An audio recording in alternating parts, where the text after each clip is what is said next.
Hi friends, మన software టెస్టింగ్లో manual టెస్టింగ్కి సంబంధించిన projects ఏ విధంగా ఉంటాయి, అలాగే వాటి గురించి మీకు క్లియర్గా ఎక్స్ప్లెయిన్ అయితే చేస్తాను. అలాగే ఎవరైతే సాఫ్ట్వేర్ టెస్టింగ్లో అంటే మనకు మాన్యువల్ టెస్టింగ్ కానీ ఆటోమేషన్ టెస్టింగ్ కోసం ఎవరైతే ట్రై చేస్తున్నారో సో వాళ్ళు ప్రాక్టీస్ కోసం ఈ ప్రాజెక్ట్ని అయితే యూజ్ చేసుకోండి. అంటే లైక్ వాటికి టెస్ట్ కేసెస్ రాయడము, టెస్ట్ సినారియోస్ రాయడము, అలాగే కొత్త ఐడియాస్ జనరేట్ చేయడము అలాంటివి ప్రాక్టీస్ చేశారనుకోండి, మీకు ఇంటర్వ్యూస్లో కానీ అలాగే రియల్ టైంలో కూడా మీకు చాలా హెల్ప్ అయితే అవుతుంది. సో అలాగే ఆ ప్రాజెక్ట్స్ ఏంటి, అలాగే వీటి గురించి స్టెప్ బై స్టెప్ చూద్దాము. అలాగే ఎవరైతే మన ఛానల్ చూస్తున్నారో తప్పకుండా లైక్ చేసి సబ్స్క్రైబ్ చేసుకోండి. డౌట్స్ ఉన్నా కూడా కామెంట్ రూపంలో అప్డేట్ చేయండి, నేను తప్పకుండా రిప్లై అయితే ఇస్తాను. ఇంకా మనం టాపిక్ అయితే చూద్దాం. ఇందులో మీరు చూసుకున్నట్టయితే health care management system testing. So దీనికి సంబంధించి స్కోప్ ఏ విధంగా ఉంది, అలాగే కీ ఏరియాస్ ఏమున్నాయి మనం టెస్ట్ చేయడానికి అనే దాని గురించి చూద్దాము. సో జనరల్గా మనకు సాఫ్ట్వేర్ టెస్టింగ్లో కానీ అలాగే సర్వీస్ కంపెనీస్లో ఎక్కువ మనకు ఈ హెల్త్కి సంబంధించి ఇన్సూరెన్స్కి సంబంధించిన ప్రాజెక్ట్స్ కూడా ఎక్కువ ఉంటాయండి. సో ఇవన్నీ మీరు దీనికి సంబంధించిన ఎగ్జాంపుల్స్ కానీ అలాగే వీటిని కానీ ఎక్కువ మీరు ప్రాక్టీస్ చేసినట్టయితే సో రియల్ టైంలో మీకు ఆ ప్రాజెక్ట్ మీద వర్క్ చేయడానికి చాలా ఈజీగా ఉంటుంది. సో వీటికి సంబంధించిన ఇన్ఫర్మేషన్ అయితే చూద్దామండి. స్కోప్ వచ్చేసి టెస్ట్ హాస్పిటల్ మేనేజ్మెంట్ సాఫ్ట్వేర్. ఇది ఒక అప్లికేషను, ఒక ప్రాజెక్ట్ అనుకోండి.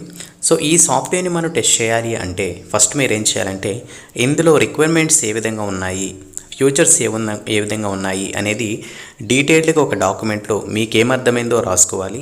దాని తర్వాత ఇంకేమైనా డౌట్స్ ఉన్నా కూడా మీ రెస్పెక్టివ్ డెవలపర్స్తో కానీ అలాగే మీ మేనేజర్తో కానీ డిస్కస్ చేయాలి. అంటే మనం టెస్ట్ కేసెస్ రాసే ముందు, టెస్టింగ్ చేసే ముందు సో నాకు ఈ ప్రాజెక్ట్ ఈ విధంగా అర్థమైంది, ఇది కరెక్టా కాదా అని క్రాస్ చెక్ చేసుకోవాలి. చేసుకున్న తర్వాత ఈ అప్లికేషన్లో ఏమున్నాయి అనేది మనము డిస్కస్ చేసుకోవాలి. సో ఇక్కడ చూసుకున్నట్టయితే కీ యాక్సెస్, సో మనకు వీటికి సంబంధించిన ఏరియాస్ ఏమున్నాయని చూసుకున్నట్టయితే patient registration and appointment scheduling. So జనరల్గా మనకు హాస్పిటల్స్లో ఎలా కాంటాక్ట్ అవుతాం మనము, సో రిజిస్ట్రేషన్ చేసుకోవడము, అలాగే కాల్ చేసి మన యొక్క పేషెంట్ నేమ్ చెప్పడం కానీ అలాగే అపార్ట్మెంట్ తీసుకోవడం కానీ, సో ఆఫ్లైన్ అపార్ట్మెంట్, సో ఇవన్నీ చేస్తూ ఉంటాం. సో ఇక్కడ మనం అప్లికేషన్ పరంగా చూసుకున్నట్టయితే సో పేషెంట్కి సంబంధించిన డీటెయిల్స్, సో మ్యాండేటరీ డీటెయిల్స్ ఏమున్నాయి, అలాగే రిక్వైర్డ్ డీటెయిల్స్ ఏం అప్డేట్ చేయాలి, అలాగే దీనికి సంబంధించిన అపాయింట్మెంట్ ప్రాసెస్ ఏ విధంగా ఉంటుంది, షెడ్యూలింగ్ చేసుకోవడము, సో ఇవన్నీ ఏదైతే ఆప్షన్స్ ఉన్నాయో వాటికి సంబంధించిన పాజిటివ్ మరియు నెగిటివ్ టెస్ట్ కేసెస్ అయితే రాసుకోవాలండి. నెక్స్ట్ వచ్చేసి doctor and staff management. So ఇందులో డాక్టర్స్ ఎవరున్నారు, సో ఎంతమంది ఉన్నారు, వాళ్ళ యొక్క డిజిగ్నేషన్స్ ఏంటి, నెక్స్ట్ స్టాఫ్ ఎంతమంది ఉన్నారు అనే ఒక ఆప్షన్స్తో ఏ విధంగా ఉన్నాయి, సో అవి ప్రాపర్గా అప్డేట్ అవుతున్నాయా లేదా, మాడిఫై చేయగలుగుతున్నాం లేదా, డిలీట్ చేయగలుగుతున్నాం లేదా, సో ఎంతమంది స్టాఫ్ యొక్క నెంబర్స్ కానీ ఆ డీటెయిల్స్ కానీ మనం ఎంటర్ చేయగలుగుతున్నాము అనేక సంబంధించిన టెస్ట్ కేసెస్ని ప్రాపర్గా రాసుకోవాలి. నెక్స్ట్ వచ్చేసి మెడికల్ రికార్డ్స్ మేనేజ్మెంట్. సో జనరల్గా మనకు రికార్డ్స్ అనేది ఉంటాయి.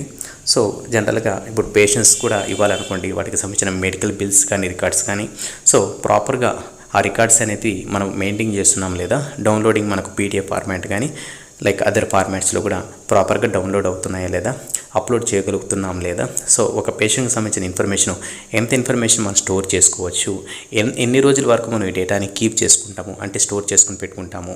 సో ఈ విధంగా మనము పాజిటివ్ మరియు డేటాబేస్ రిలేటెడ్ టెస్ట్ కేసెస్ కూడా రాసుకోవాలి. అలాగే యూఐ కానీ అలాగే ఫంక్షనాలిటీ రిలేటెడ్ టెస్ట్ కేసెస్ కూడా క్లియర్గా రాసుకోవాలి. నెక్స్ట్ వన్ వచ్చేసి బిల్లింగ్ అండ్ పేమెంట్స్.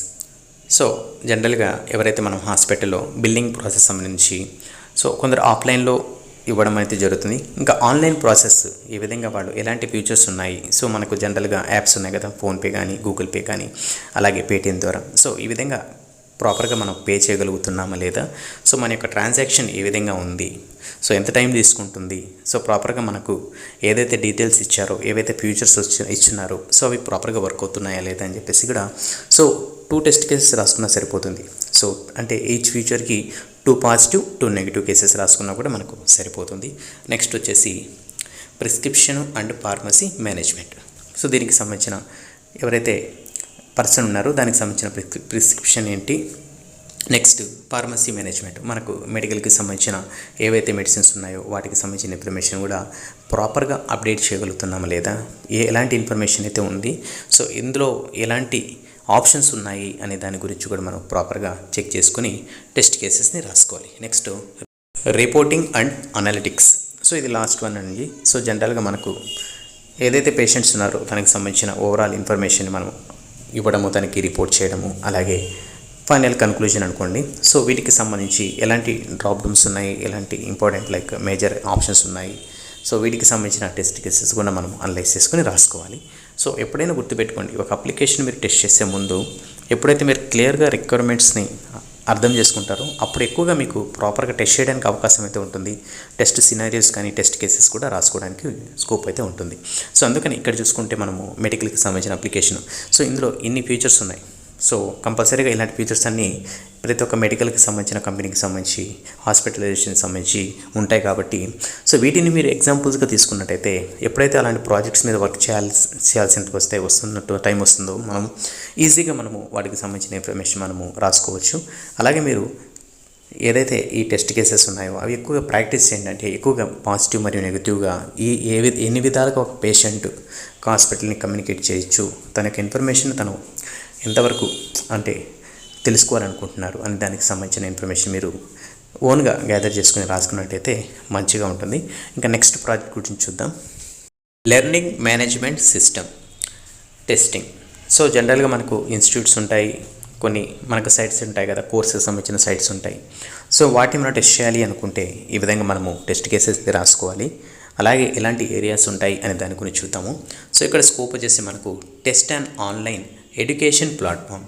సో ఏదైతే కోర్స్ అయితే ఆన్లైన్ ద్వారా మనము యూజర్స్ అయితే తీసుకుంటారో సో వాటికి సంబంధించి ప్రాపర్గా మనం టెస్టింగ్ అయితే చేయాలండి.